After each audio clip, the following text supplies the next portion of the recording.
News nation digital पर आप सभी का बहुत बहुत स्वागत है। मैं हूं आपके साथ अमृता गर्ग और मैं हूं आपके साथ सचिन दुबे। चुनाव अब अंतिम चरण में पहुंच चुका है और इस चिलचिलाती धूप में जो गली मोहल्लों तमाम चबूतरों पर चर्चाएं हो रही हैं कि आखिर आने वाले वक्त में क्या होगा, क्योंकि 7th फेज में वो सीटें हैं जिस पर सिर्फ देश ही नहीं दुनिया भर की नजरें जो हैं वो टिकी हुई हैं। चाहे आप उत्तर प्रदेश की बात करें, चाहे आप पंजाब की बात करें, चाहे पश्चिम बंगाल की बात करें, यहाँ पर कुछ ऐसी सीटें हैं जो लगातार चर्चाओं में हैं और इन चर्चाओं की वजह क्या है आज इस वीडियो में हम बात करने वाले हैं। बिल्कुल, देखिए 8 राज्य और 57 सीटों पर 7th फेज की ये वोटिंग होगी, जो कुल सीटों का 10% के लगभग जो है वो बनता है। तो इन 10% सीटों पे जब वोटिंग होगी तो क्या कुछ माहौल देश में है और कौन कौन सी सीटें हैं। सबसे पहले प्रधानमंत्री नरेंद्र मोदी जहां से चुनाव लड़ रहे हैं वाराणसी, और वहां से उनके सामने है अजय राय, जो कि पहली बार तो चुनाव नहीं लड़ रहे हैं लेकिन जीत की उम्मीद फिर भी एक बार जो है वो बनती हुई नजर आ रही है। 3 बार हार का स्वाद चख चुके हैं अजय राय, एक बार फिर से अब चुनावी मैदान में 2009 से वो कोशिश कर रहे हैं। और यहाँ पर आपको ये भी बता दें कि प्रदेश में कांग्रेस के प्रधान भी वो है और मैदान में प्रधानमंत्री नरेंद्र मोदी के ऑपोजिट खड़े हैं। तो वाराणसी से जो मुकाबला है वो काफी दिलचस्प है, क्योंकि इंडी गठबंधन के सामने जो उनके उम्मीदवार है वो अजय राय है।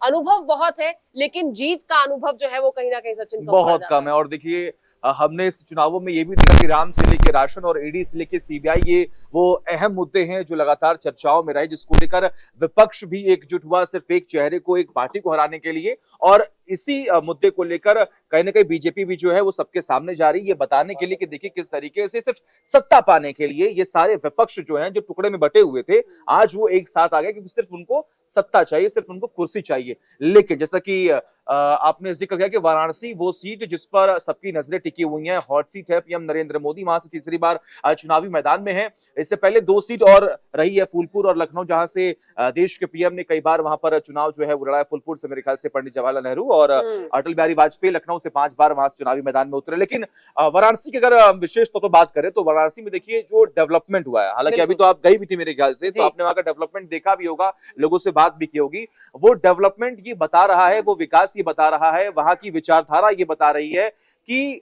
काशी के लोग जो है वो चाहते हैं कि आने वाला वक्त जो है और भी अच्छा हो, बनारस और भी विकास की राह पर आगे बढ़े। इसीलिए उनके माइंड में वो पर्सन है, वो इंसान है, वो नेता है जिनको वो चुनने वाले हैं, वो भी क्लियर हो चुका है मेरे ख्याल से। बिल्कुल, जाहिर तौर पर अगर काशी के बदले हुए स्वरूप की अगर बात करें तो उसमें सबसे पहले काशी विश्वनाथ कॉरिडोर का जिक्र सचिन है, जिसे हम नहीं छोड़ सकते। और उसके बाद घाटों का बदला हुआ स्वरूप जो है, घाटों को जो नया स्वरूप प्रदान किया गया है, जिस तरीके से जो टूरिस्ट स्पॉट की अगर बात करें तो विश्व स्तर पर उस बनारस का नाम आज वाराणसी के तौर पर हर कोई देखता है, जो बाबा विश्वनाथ, बाबा काशी की नगरी जो है वो कही जाती है, बाबा विश्वनाथ की धरती कही जाती है। और जब जब वहां प्रधानमंत्री नरेंद्र मोदी जाते हैं तो वो जगह हमेशा खबरों में उसका रहना, और उस कॉरिडोर बनने के बाद एक विश्व स्तर पर लोगों का वहां पर पहुंचना। मैं जब वहां गई सचिन, तो आप ये देखिए इतनी गर्मी में भी वहां जो टूरिस्ट हैं वो बढ़ चढ़कर पहुंच रहे हैं और विदेशों तक से वहां पर जो है वो टूरिस्ट रुक करते हैं। तो ऐसे में उस वहां के लोगों का कहना यही है कि आपने उस जगह को यहाँ से उठाकर वहां पहुंचा दिया है जहां विश्व स्तर पर अब उसकी बात होती है। हर कोई वहां आना चाहता है, उस बनारस को देखना चाहता है, वहां के घाट पर बैठकर चाय का स्वाद चखना चाहता है। वहां का माहौल जो है ना वो लोगों को बहुत ही अट्रैक्ट करता है। और ये तो हमने बात की विकास की, अब जरा वहां पर समीकरण की बात कर लेते हैं। अगर हम बात करें 2019 लोकसभा चुनाव की और 2022 विधानसभा चुनाव की, तो उत्तर प्रदेश पूर्वांचल का वो इलाका है जहां पर बीजेपी को बहुत उम्मीदें थी, लेकिन उन उम्मीदों पर जनता जो है वो खड़ी नहीं उतर पाई। इसका मतलब यह है कि बीजेपी को उतना वोट परसेंटेज जो है या फिर सीट जो है वो जनता ने नहीं दिया। लेकिन इस बार कहीं ना कहीं वो जो 80 का टारगेट इस वक्त बीजेपी ने रखा है, उसे पाने के लिए खास तौर पर हमने देखा था किस तरीके से पश्चिमी यूपी और पूर्वांचल को अपना गढ़ बनाने के लिए लगातार बीजेपी काम कर रही है। आपने देखा किस तरीके से कैंपेन जो है वहां पर चलाया गया, कई बार तमाम बड़े चेहरे मौके पर पहुंचे हुए हैं, चाहे आप सोनभद्र की बात कर लीजिए, चाहे आप गाजीपुर की बात कर लीजिए, चाहे आप गोरखपुर की बात कर लीजिए। ये वो तमाम इलाके हैं जहां पर खासतौर पर बीजेपी की पकड़ और मजबूत हो, इसके लिए लगातार कोशिश जो है वो की जा रही है और उनके वही सहयोगी पार्टी भी लगातार वहां पर मेहनत जो है वो कर रहे हैं। ये तो हाई प्रोफाइल सीट की बात हो गई सचिन, लेकिन साथ ही साथ अगर रण की बात करें तो लास्ट फेज में जो अहम रण है वो है हिमाचल प्रदेश और पंजाब। बिल्कुल, देखिए ज्यादातर सीटों पर अब वोटिंग जो है वो होने वाली है। एक तरफ विक्रमादित्य सिंह है, एक तरफ कंगना रनौत है, तो ये तमाम सीटें हैं। मंडी जो है वो लगातार हॉट सीट के रूप में, और क्योंकि वीवीआईपी कैंडिडेट्स वहां पर हैं तो हाई प्रोफाइल सीट है। और पंजाब की बात किए बगैर मैं रह नहीं सकती, क्योंकि मेरा गृह राज्य है। तो देखिए पंजाब की स्थिति ये है कि 13 सीटों पर जो है वो वोटिंग होनी है और पिछले चुनाव की अगर बात की जाए तो 8 सीटों पर कांग्रेस थी और बाकी जो पार्टियां हैं 2 सीटें बीजेपी को, 2 सीटें श्रोमणी अकाली दल को, 1 सीट आम आदमी पार्टी को। तो ऐसे में पंजाब का जो समीकरण है वो इस बार जो है वो ड्रास्टिक चेंज जो है वो आता हुआ नजर आ रहा है, क्योंकि जो स्थिति है वो अब आम आदमी पार्टी के फेवर में ज्यादा वहां पर जाती हुई नजर आ रही है। अच्छा। पंजाब का जो समीकरण है वो ये आपको मैं बता दूं कि इस बार जो है वो एक्सपर्ट्स भी ये कह रहे हैं कि हो सकता है कि आम आदमी पार्टी वहां से ज्यादा सीटें बटोरती हुई नजर आए, लेकिन कांग्रेस का जो काउंट रहा है उसमें आपको एकदम से ग्राफ जो है वो गिरता हुआ नजर आएगा। और बीजेपी के भी कुछ कुछ वहां पर इंप्रूवमेंट हो सकती है, श्रोमणी अकाली दल भी क्योंकि लगातार वहां पर जोर आजमाइश कर रहा है। ऐसे में देखना होगा कि कितना असर इसका होगा, लेकिन एक बात जो एक्सपर्ट्स तय बताते हैं वो ये कि काउंटिंग की अगर बात करें तो आम आदमी पार्टी की सीटों की काउंटिंग बढ़ती हुई नजर आ रही है, यानी जो आंकड़ा कांग्रेस के पास 8 का था वो 8 का नंबर अब आम आदमी पार्टी की झोली में जा सकता है, ऐसे एक्सपर्ट्स कह रहे हैं। उसका रीजन ये भी है कि देखिए अलग अलग जगहों पर तो आम आदमी पार्टी और कांग्रेस मिलकर चुनाव लड़ रही है, लेकिन पंजाब में अभी कोई फैसला नहीं हुआ और वो अभी भी वहां पर अलग अलग चुनाव जो है वो लड़ रहे हैं, तो उसका भी इम्पैक्ट जो है वो देखने को मिलेगा और पब्लिक में देखिए नैरेटिव भी सेट होता है। सबसे बड़ी बात है कि इलेक्शंस में आप नैरेटिव जो सेट कर पाएंगे कि आखिर विपक्ष का उनकी विचारधारा क्या है, वो किस मुद्दे पर वोट जो है वो मांग रहे हैं, हम किस मुद्दे पर वोट मांग रहे हैं, वो अगर नैरेटिव आपने सेट करने में कामयाब हो गए तो जनता जो है वो आपको अपना प्यार देगी। अलग चलिए कुछ बात भी कर लेते हैं कि आखिर इस चुनावी समर में, इस बढ़ते तापमान में, इस चुनावी सरगर्मियों में आके चर्चाएं जो है वो किस बात की हो रही है, खास क्योंकि चुनाव का तापमान जो है वो भी बढ़ता जा रहा है। पंजाब में कांग्रेस के जो वोट बैंक गिरने की बात है, अगर मैं बात करूं सीटों का नंबर गिरने की बात है, तो सबसे बड़ा उसमें एक अहम रोल प्ले कर रहा है कांग्रेस के जो बड़े चेहरे थे उनका पार्टी को छोड़कर चले जाना। चुनाव से ठीक पहले कई हमने दल बदलाव वहां पर देखे हैं। मोहित हमारे साथ है। मोहित, बहुत स्वागत है आपका। तो मैं आपसे भी ये समझना चाहूंगी कि किन किन सीटों पर इस बार नजर रहेगी और खासतौर पर 7वां वोटिंग जो है फाइनल राउंड ऑफ वोटिंग रहेगा, तो तमाम नेताओं की तरफ से हम देख रहे हैं कि पूरी जोर आजमाइश की गई है। सबसे पहले तो आपने इसके बारे में क्या कुछ अभी देखा है, रिसर्च किया है, क्या आपका माइंडसेट क्या है? ये बहुत अहम 5वां फेज 7वां फेज जो है पूर्वांचल का खासतौर पे सबसे ज्यादा अहम है, क्योंकि यहाँ पर कई बाहुबली भी हैं। बाहुबलियों का ये पूरा इलाका है, साथ ही प्रधानमंत्री मोदी अपने आप में किसी से कम नहीं माने जाते। बिल्कुल भौकाल जिसे कह सकते हैं, तो ये पूरा इलाका वही है। चाहे आप किसी भी सीट पे चले जाइए, गाजीपुर चले जाइए, चंदौली चली जाइए आप, इसके अलावा रॉबर्ट्सगंज है आपका और फतेहपुर है, और कई सीटें ऐसी जहां पर इस बार तीसरी बार लोग चुन के आएंगे। चाहे खुद प्रधानमंत्री मोदी बनारस से तीसरी बार वहां होंगे, सलेमपुर से 2 बार के सांसद रविंद्र कुशवाहा हैं, वो तीसरी बार हो सकते हैं। यानी ये सिर्फ प्रधानमंत्री की हैट्रिक का चुनाव नहीं है, बहुत सारे सांसदों की भी हैट्रिक का चुनाव। मिर्जापुर से अनुप्रिया पटेल तीसरी बार हैट्रिक लगा सकती हैं, और चंदौली से खासतौर से महेंद्रनाथ पांडे जो है वो पूर्व प्रदेश अध्यक्ष रहे हैं, वो भी हैट्रिक लगा सकते हैं। तो ये पूरे समीकरण है, और खासतौर से देखें तो यहाँ पर 2019 में 2 सीटें थी, एक तो घोसी की थी और जहां से अतुल राय 2019 में जीते। इसके अलावा गाजीपुर, जहां से अफजाल अंसारी 2019 में जीते थे, और अफजाल अंसारी अगर हम बात करें गाजीपुर लोकसभा सीट की, तो 2019 की वहां पर अफजाल अंसारी ने सपा बसपा गठबंधन में, चूंकि वो बसपा की तरफ से प्रत्याशी थे, तो उन्हें 51% वोट मिले थे। लेकिन इस बार क्या है कि अफजाल अंसारी जो है वो समाजवादी पार्टी की तरफ से प्रत्याशी हैं, और लगातार वहां पर अभी पिछले दिनों अखिलेश यादव ने रैली की है, और वहां पर पारसनाथ राय को जो है भारतीय जनता पार्टी ने टिकट दिया है। अच्छा, पारसनाथ राय कौन है? वो कोई भारतीय जनता पार्टी से जुड़े हुए व्यक्ति नहीं थे, वो संघ के खाटी स्वयंसेवक हैं वहां पर, और उनका एक विद्यालय है जिसके वो प्रबंधक थे, उन्हें जानकारी भी नहीं थी। पार्टी ने उनका नाम अनाउंस कर दिया, वो उस वक्त अपने स्कूल में क्लास ले रहे हैं। तो भारतीय जनता पार्टी की जो शैली मानी जाती है बिल्कुल चौंकाती है। सारे ऐसे फैसले बीजेपी ने जो चौंकाया है, बिल्कुल चौंकाया है। इसके अलावा अगर हम बात करें बनारस की, तो बनारस में पहले जब 2014 की बात करें तो प्रधानमंत्री मोदी को 53% वोट मिलता है, और वो 2019 में बढ़ के जाता है 63।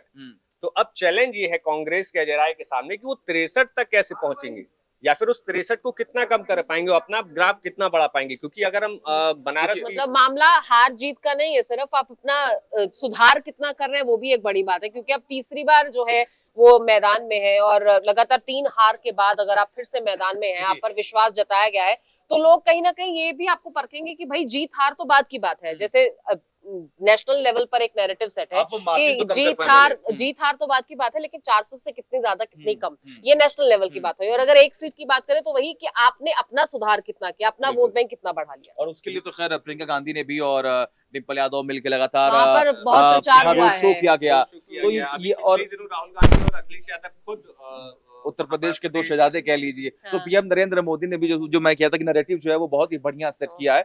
लेकिन इन सबसे अगर हम बात करें तो मैं कहीं पढ़ भी रहा था कि इस बार एनडीए की खास और पूर्वांचल में मुश्किलें जो है वो बढ़ने वाली है। गाजीपुर सीट एक ऐसी सीट है जहां पर मुख्तार अंसारी अभी उनकी भाई अफजल अंसारी जो है वो तमाम लोगों के बीच भी जा रहे हैं। उन्होंने भी एक नैरेटिव सेट कर देखिए, दिया कि हाँ, देखिए और साथ ही हाँ साथ क्या यहाँ पर कुछ ऐसा सेंसिटिव भी हम देख सकते हैं, कुछ ऐसा इमोशनल फैक्टर देख सकते हैं, क्योंकि वो बड़ी सिंपथी बटोरने की कोशिश की गई और चुनाव में ये मुद्दा काफी भड़का कि आप किसके नाम पर सिंपथी मांग रहे हैं। तो क्या आपको लगता है कि वो फैक्टर इस चुनाव में इन सीटों पर कहीं ना कहीं अहम रोल प्ले करेगा, या फिर नहीं, आपको नहीं लगता कि ये देखिए, मुद्दा है? गाजीपुर की अगर बात करें तो गाजीपुर और खासतौर से घोसी, ये दो लोकसभा सीट ऐसी है जहां पर मुख्तार अंसारी के मौत के बाद काफी ज्यादा प्रभाव पड़ा है।